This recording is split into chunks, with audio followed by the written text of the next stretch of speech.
Hello and welcome to SoCal Prep Report with Eric Sotheimer of the Los Angeles Times. My name is Randy Rosenblum. We have completed the regular football season. It's playoff time now for all these city section football teams. A little bit later in the program, we'll hear from Lorenzo Hernandez. His team at Garfield has beaten Roosevelt for the 7th straight year, and Lorenzo's going to be kind enough, Eric, to go over some of the games with us in the playoff tournament. But let's start with the first game. Narbonne last week finished up the regular season obliterating Banning in Wilmington, 66-7. Jalen Chapman was fabulous. Yes, that's the junior quarterback, and he really has come on strong. That's why Narbonne is reaching peak form. The offense is joining the great defense, and I really think Narbonne is not going to lose the rest of the way. But for them to annihilate Banning, the rival, and win the Marine League really says a lot about what Manuel Douglas has done as a coach at Narbonne. Yeah, that's 5 straight Marine League championships. The last 2 years in league play, all running clocks against all their opponents in the league.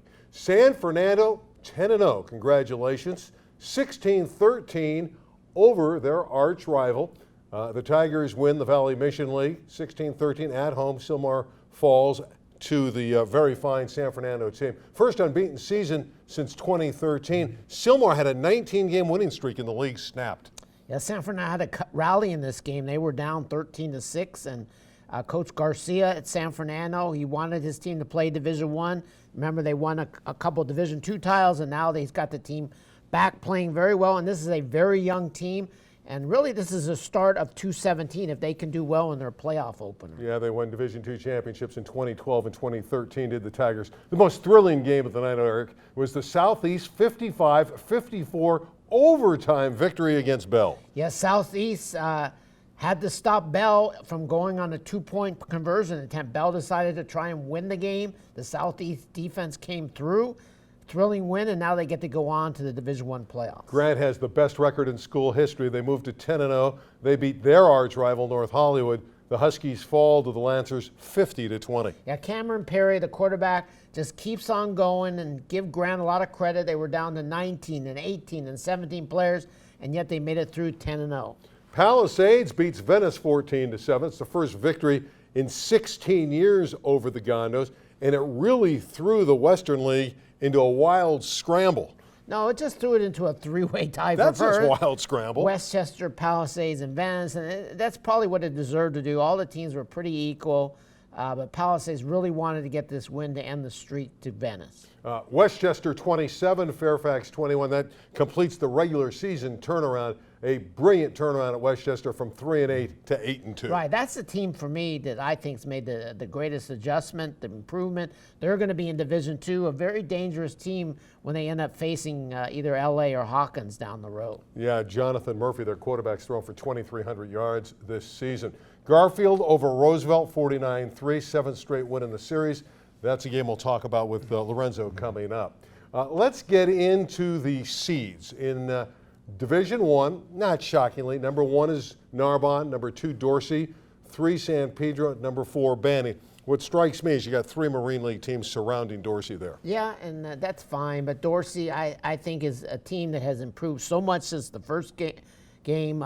Their coach, Charles Mency, has done a great job combining a bunch of 10th graders in with the seniors, and now they're ready to make their move. I think they're going to get to the El Camino College where the finals are going to be played on December 3rd, and I think they're going to play Narbonne in the final, and they will be a very dangerous team because 10th graders, if they can keep making the jump that they've had over the course of the season, by that week, they could be very dangerous. And your favorite 10th grader is Kayvon Thibodeau, the brilliant defensive end for Dorsey. I like their quarterback, German Gutoy. Division II, top-seeded Hawkins in LA. They met during the year. Hawkins beat them in a tough game. Westchester, which very, very talented team, and as Eric said, is dangerous in Division II. And Grant, that undefeated team, 10-0, seeded 4th. Division II is just down to those 3 teams. Nobody else is going to. You're eliminating Grant. You don't think Grant can get there? I'm eliminating everybody else. Those 3 teams should have been in Division I. There's nobody close to them. Whenever they face off, we'll know better. but that's the way it's going to be. LA will probably end up playing Westchester in the semifinals. Hawkins will cruise into the championship game, and whoever wins that Westchester-LA game will play them. Yeah, Westchester's just a couple plays away from being undefeated. They're 8-2, and they lost 2 one-point heartbreaking games. Division III, the C's. Franklin 1, Reseda 2.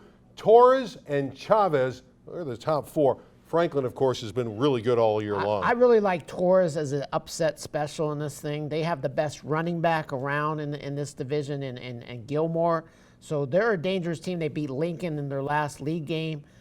If I'm Franklin, I'm concerned about Torres. I like Franklin. I love David Tejas. He catches the ball, he runs the football, and I like Bobadilla, the quarterback. I think Franklin's really good. I think they deserve that #1 ranking. We're going to step out. When we come back, we'll hear from Lorenzo Hernandez, talk about the Garfield-Roosevelt game, and of course, we'll go over a few games with him in Division I because he's in that Division I playoff bracket.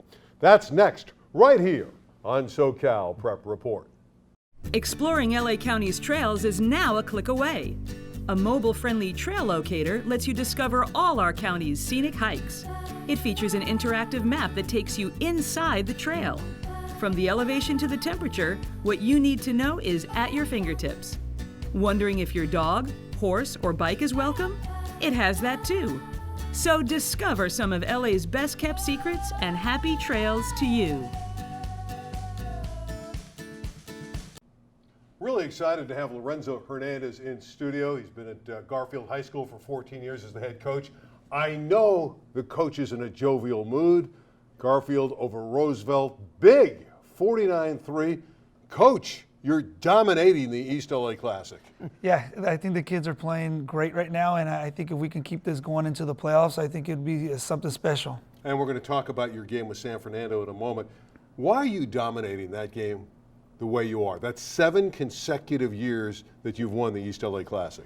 Yeah, I don't know. I think we take every single game like a championship game. We prepare since January and come out and understand what we need to do throughout the season. I wish we would have better luck against the big boys like the Servites and the Crenshaws and the Banning, but I believe that kind of schedule is what prepares us down the home stretch. Yeah, speaking of the schedule, we are now at the key moment, the playoffs.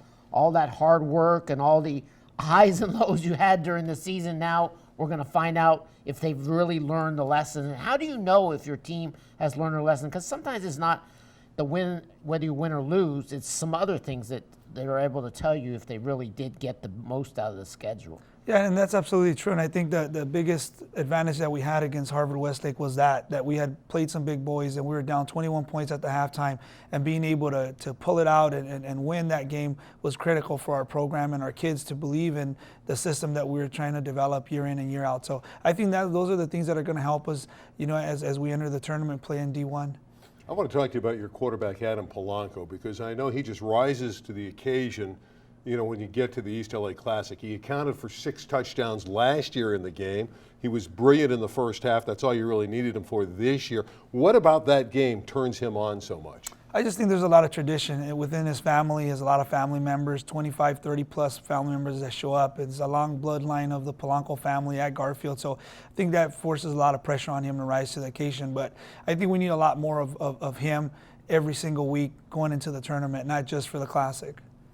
What about you makes you a better coach at the end of the season? I get the feeling every year Garfield is a much better team at the end of the year. You seem to come together, get through the Eastern League and get into the playoffs. Your teams seem to get better every week, and really by the end of the season are greatly improved.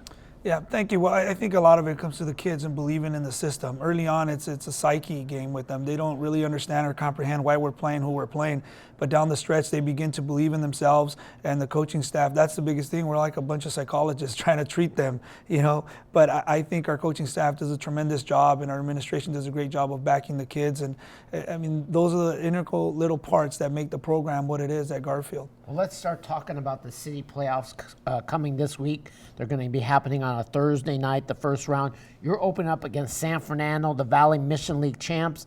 They are a very good team, an improving team, a very young team, good defensive line, an improving quarterback, some good running backs. What are your concerns about facing San Fernando. You know, Coach Garcia has always done a tremendous job. I know maybe a year or two they've been down, but I think you're absolutely right. They got a lot of talent all over the field, and we're gonna have our hands full trying to contain the running back as well as the quarterback and some elusive receivers they got. And definitely that defensive line is something that's going to test our offensive line. But I think if we can take the ride and understand that it's a pivotal game and there might not be another game next week, I think taking all those things into account and playing like we've played in the past against the Valley teams, you know, like the Granadas back in the day, like, you know, the Birminghams, hopefully we can pull it out. Lorenzo, how do you keep your team hyped up? You had this big emotional game, and I know it was an easy win over Roosevelt, but it is, after all, the East LA Classic. Now you have to turn around on a short week, get ready for a San Fernando team that's 10-0. How do you keep the team psyched up going into the playoffs? You know, I'll be honest with you. Today we just ran out there and we blew the whistle and said, let's go. We just broke. Well, there was no speech. There was nothing. We just treated it so they can understand that, hey, we got to go. There is no, hey, hold on. Hey, guys, this is what needs to get accomplished today. Those words were spoken to them after practice, but not before, because we need to go. All right, we've talked about your game. Let's cruise around the Division I here. I got the games in front of me. Arleta, which went to the semifinals last year, gets the distinction of going to Narbonne, who is on a 23-game winning streak. That figures to be a blowout. Do you see it any other way? No, I don't. I mean, Narbonne is just potent. It's like playing a college team, and, you know, taking the ride from the Valley to there is going to be rough, but They'll be home fast, because there is a running clock that certainly comes home. So they don't have to worry about getting home. Absolutely. Okay, next one. Let's go. Oh, are you in a hurry? Yes, I am. Crenshaw, the 8-9 game, I think is very entertaining. Crenshaw and Venice. You played Crenshaw earlier in the year. They knocked I'm off going your to that Garfield. game. It better be interesting. You going to give us your entire schedule here? Or what? I just want I want to get the coaches' thoughts on Crenshaw and Venice. Those coaches have gone at it for a number of years. Yes, absolutely. I'm glad I'm not either one, playing either one. I think Crenshaw and Coach Garrett does a great job, and, you know, Angelo Gasca at Venice, those two guys are going to get at it, and it's going to be a great and very entertaining game without a doubt.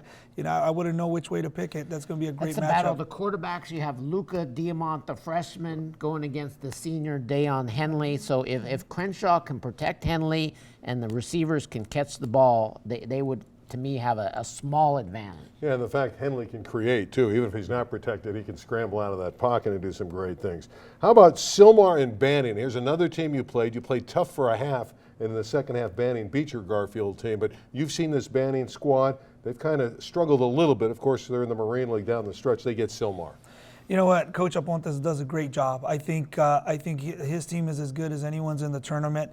Obviously, he's played some tough Marine League teams, but I think as he moves his way through the tournament, without a doubt, I'd have to say Banning, they're just so physical and so disciplined, play with a lot of heart, a lot of tradition to back that program up. Yeah, they have to get over some injuries. They lost their quarterback who got hurt last week, so we'll see if Porter can play against Miles Porter is a key component, very good football player.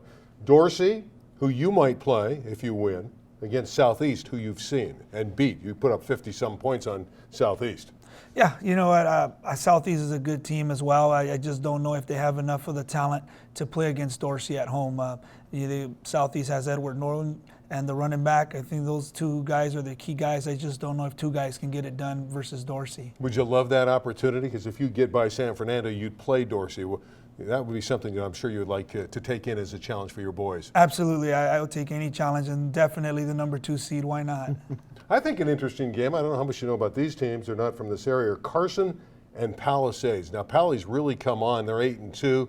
Carson's been up and down. I think that's an intriguing 11-6 game. Yeah, I think it's a great game. We've played both teams in the past, and I really, really like Palisades. Well-coached team, well-disciplined. Reminds you a lot of a college team with a lot of multiple formations. But I think that's going to be a great game as well. Well, Coach, thanks for going over some of these key games. Maybe, just maybe, you'll get that shot at Dorsey in the second round. Yeah, just maybe. Thank you. All right, Lorenzo Hernandez, really one of the great guys in the city section, does a terrific job every year with Garfield High School. We're going to step out. When we come back, the master of the southern section will join us. That's Rich Estrella. Rich Estrella is next on SoCal Prep Report.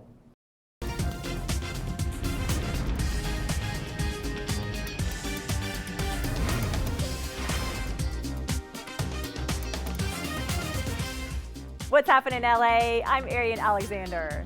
Living in LA, there are so many reasons to get out with your friends and family and do something new. Take my advice. Go to these events this week. This Veterans Day, you and your family are welcome aboard one of the greatest battleships in our country. Docked at the San Pedro Harbor, the USS Iowa hosts the Veterans Appreciation Festival this Friday. Enjoy live music and kid-friendly activities. Tour the museum, have lunch along the ship, and celebrate the American spirit. The event is free for all veterans. For details, go to pacificbattleship.com. The 30th annual AFI Fest opens this week, promising to be again a showcase for award hopefuls, as well as an assembly of international films for movie lovers. Step onto the red carpet for a great lineup of films, including La La Land, starring Ryan Gosling and Emma Stone. There will also be special panels and events at venues all around Hollywood. AFI Fest remains the only global event of its caliber to offer free tickets to screenings and events as a gift to the community. Go to AFIFest.com for yours. The American Indian Arts Marketplace is the largest Native arts fair in Southern California. The event features 200 Native American artists who represent more than 40 tribes.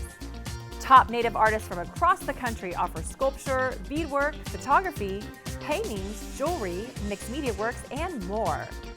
Enjoy a full weekend of performances, children's activities, films, and the annual Short Play Festival from Native Voices, the Autry's award-winning resident theater company. Go to theautry.org for info. Powwow with your friends and family all over the city this week and have a great time. I'll bring you more next week. I'm Arian Alexander for What's Happening in LA. Hi everybody, welcome to the Southern Section edition of the SoCal Prep Report. I'm Rich Estrella, and yes indeed we are at that time. The regular season of the CIF Southern Section football season is now done. It's playoff time, and that's, truth be told, this is the second best time of the year. The best time is when it starts, and now that the season's over for half the schools, this is now time. We're at the nitty-gritty portion of the season. It's playoff time. Now we're going to take a look at all 13 divisions, and you can see how your local favorites performed and where they're at as we enter the playoffs. So let's take a look now. Division 1. Let's not waste any time in this thing because we have limited time today. In Division 1, you see the top 4 seeds: Mater Dei, Corona Centennial, Mission Viejo, and Bosco. 4 very, very good teams. In this, you have 2 teams that are top 5 in the country. They're ranked number 1, Mater Dei, number 5 is St. John Bosco. Unbelievable that you would have 2 teams in the same league in the top 5 in the nation, but we do, and you have to embrace it. But I'll tell you something right now. Corona Centennial, the number 2 team, has recent history against Bosco and Mater Dei, and believe me, last year, if you saw that game last year, Corona Centennial matched Bosco touchdown for touchdown, yard for yard, in an exciting game. Centennial's got a high-powered team. So does Bosco, so does Mater Dei. This year, Division 1 is going to be excellent. It's going to be outstanding. And don't forget, you still have teams like Rancho Cucamonga in this division. We're going to find out real quick how good Rancho Cucamonga is. In the upper bracket, in the first round, you're going to have Orange Lutheran, 5-5 from the Trinity League, taking on an undefeated Rancho Cucamonga team. So when the playoffs start, nowhere to run, nowhere to hide. You better bring your best game or you're going to be out. So we'll keep an eye on that. All right, the odd matchup this week will be Pauley and Chaminade. Both teams are 7-3. Pauley and Chaminade, Long Beach Pauley and Chaminade would never meet in the playoffs. This year, due to all the changes in the playoff structure, they're going to play. And I really can't tell you who's going to win that game. Convention of Wisdom says Long Beach Pauley, but you can't count on that anymore, as we all know. All right. In the lower bracket, the interesting game will be Rancho Santa Margarita 6-4 against Serra 7-3. Serra's the Mission League champion. Rancho Santa Margarita had a tough go this year. Really got beat up in that Trinity League, but who doesn't get beat up in the Trinity League, right? So I don't know who's going to win that game, but it's going to be a good one. All right, let's take a look at Division number 2 now. We have Heritage at the top seed, followed by Murrieta Valley, Valencia, and Oaks Christian. Geographically, this is the most diverse group of all the sections, any division. It's unbelievable how competitive this division is. And the thing is, there's no clear-cut winner. Any one of the 10 teams can win this division, and just might. We don't know. That's why they play the games. Potential second-round matchup that's very good, and we're going to find out how good Heritage is. Heritage is located out in Romo Land, all right? It's way out in the middle of nowhere. And they're going to play Traditional Power San Clemente, who's in that South Coast League. They play Traditional Powers. like Mission Viejo. Mission Viejo is ranked like number 15 in the country this week.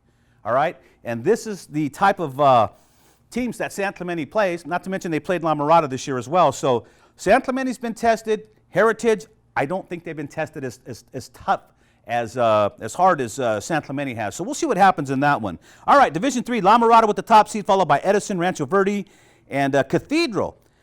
This is by far, the top 4 seeds, the most diverse, most interesting group of them all. La Mirada sits here in the southeast area against Edison, Orange County Power. Their only loss was to Mater Dei. La Mirada also lost to Mater Dei, but La Mirada didn't lose quite as badly to Mater Dei as Edison did, followed by Rancho Verde, and then Cathedral. Cathedral's undefeated, small parochial school, and they are just loaded. They are strong, they are staunch. It's going to be interesting to see. You would never see this four group paired. Edison used to be in Division I, the top division, played against Long Beach Poly and Mission Viejo and all the other great ones in the Trinity League. Now they're in Division III with La Mirada, Rancho Verde, and Cathedral in the top 4 seeds. It's going to be an interesting finish. In Division IV now, let's take a look at Sierra Canyon getting the number 1 seed. They are 9-0, followed by an undefeated Lompoc. Number 3 is Downey, and Corona Del Mar got the 4th seed. Again, another diverse group, never been paired before in a division championship setting. The most interesting one of this is going to be Downey and Charter Oak. Should they win their opening round games, they will meet in the second round. Charter Oak 10-0 right now, Downey 9-1. I don't know how these two teams are got matched up in the second round, but that's a very, very good second round matchup, and this is going to be another tight division. So we'll keep an eye on Division 4 next week. Division 5, Calabasas, Capo Valley, La Quinta, and Paloma Valley are the seeds. What do you want me to tell you? All right, it's Calabasas and then everybody else. Calabasas should actually be in the top division. When you get 50 recruits, 50 transfers in a matter of 3 years, you're in the Trinity League, all right? Because that's what they do over there. So Calabasas should run away with Division 5. Everybody else is just a Johnny-come-lately. I don't know, maybe I just riled up a few people. Maybe somebody will rise up in that division and beat Calabasas. So far, nobody has been able to handle Calabasas. We'll see how it goes. Division 6, another competitive division, okay? You have Los Altos 10-0, Yucaipa 9-1, the number 2 seed, Crescenta Valley, and Summit. Summit's in this league, unbelievable. Los Altos, Yucaipa, Crescenta Valley, this will be good. I expect it to go this way. I think Los Altos is going to have a little bit too much for everybody. They just breeze through league. They have a great defense, fantastic offense. They score a lot of points. They're healthy right now, and that's the important factor for Los Altos, unless they lost somebody last week that I didn't find out about. But that's another competitive division. Moving on to Division 7, we have Oxnard, Pacifica in the top seed, followed by El Segundo, Norte Vista of Riverside, and San Gregorio. This is another crazy division, man. The way they have seeded the playoffs now, it's a lot of fun. I really enjoy the way they've done it. There's no more traditional powers. No, you can't just sit there and say, well, I think Mission Viejo is going to win this division, or I think, La Mirada is going to win that division. It's not like that anymore. They've really turned this thing upside down. Real quick, like in this Division 7, the most intriguing matchup in the first round is a game you would never, ever see. Monrovia playing St. Paul. Now, we all know about St. Paul. They're one of the greatest storied traditions in Southern California. When Mary Nantzwich is there, they won CIF championships in every decade. And Monrovia has just been a real up-and-coming program. They've won CIF championships. They've got a real program over there. You would never see this kind of game in the playoffs. You'd never see a St. Paul taking on Monrovia. I don't have a clue who's going to win that game, but I'm just glad to see the way the Southern section has shaken everything up. Taking a look at Division 8 now, we have El Medina, Northview, Garden Grove, and Don Lugo in this bunch. Again, a big mix, never seen this pairings before. We don't know how this will go. No clear-cut favorite. Interested to see the Freeway League getting Sunny Hills in there. I believe they had 4 entries this year. You got San Dimas and Rio Mesa, Yorba Linda going up against Kaiser. Garden Grove continuing the tradition that Willie Puga set up for them before he left Garden Grove, back in the playoffs again. Laguna Hills, Don Lugo, and you got Brea Linda, Northview, Temescal Canyon, Burbank. I know I jumped around a little bit, but this is, again, another interesting mix of teams. Going to Division 9, Valley Christian of Cerritos is a really great story. Woody Grayson taking over the head coaching job at Valley Christian, a team that struggled for years. I mean, they would have good seasons, but they could never get over the hump. Woody Grayson's really has Valley Christian motoring right now. They are the top seed in Division 9. They're followed by Antelope Valley, Riverside Notre Dame, and Silverado. No clear-cut winner here. Again, with Valley Christian having that great season this year. They finished 8-2, and they played some great competition this year. I have a sneaking suspicion they just might win this division. We'll have to wait and see what happens. All right, let's continue on. Going into Division 10, Rubidoux getting the top seed there, followed by Aquinas, and then it's Gar from the San Gabriel. Oh, check that, Dos Pueblos. But Dos Pueblos is going to play Gar in their opening round. Gar High School was in the San Gabriel Valley League for a long time. They wanted to get out of there. They wanted to excommunicate themselves from the San Gabriel Valley League. But look at them now, getting a piece near the top of the San Gabriel Valley League, and they're competing.